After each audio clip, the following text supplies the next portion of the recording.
गांव के बाहर एक भूत या हवेली थी, जिसे सब लोग डायन की हवेली बोलते थे। वहां से कभी हंसने की, कभी रोने की और कभी दरवाजे के खुद ब खुद खुलने बंद होने की आवाजें आती थीं। गांव के लोग कहते थे कि जो भी अंदर गया फिर वापस नहीं आया। अब गांव के 3 हट्टे कट्टे लड़के रवि, समीर और अजय ने सोचा, अबे ये सब डकोसला है, भूत वूत कुछ नहीं होते, और तय कर लिया कि हवेली का राज खोलेंगे। रात के 12 बजे तीनों टॉर्च लेकर हवेली में घुस गए।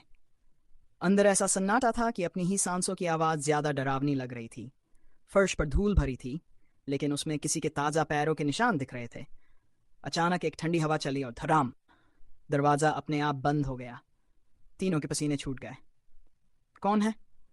अजय की आवाज़ कांप गई। तभी ऊपर से खट खट किसी के चलने की आवाज़ आई।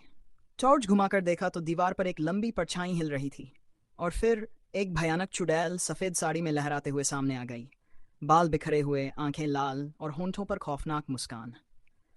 उसने डरावनी आवाज में कहा, कितने सालों से इंतजार कर रही थी, अब और मेहमान आ गए।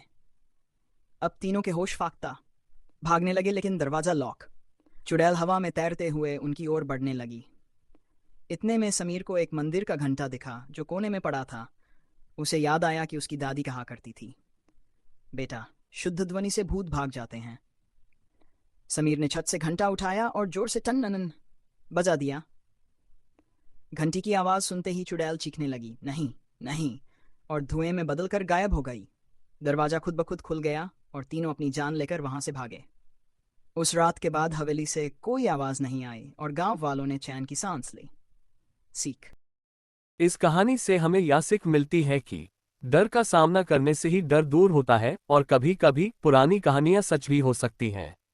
इसलिए हमें हमेशा डर का सामना करना चाहिए।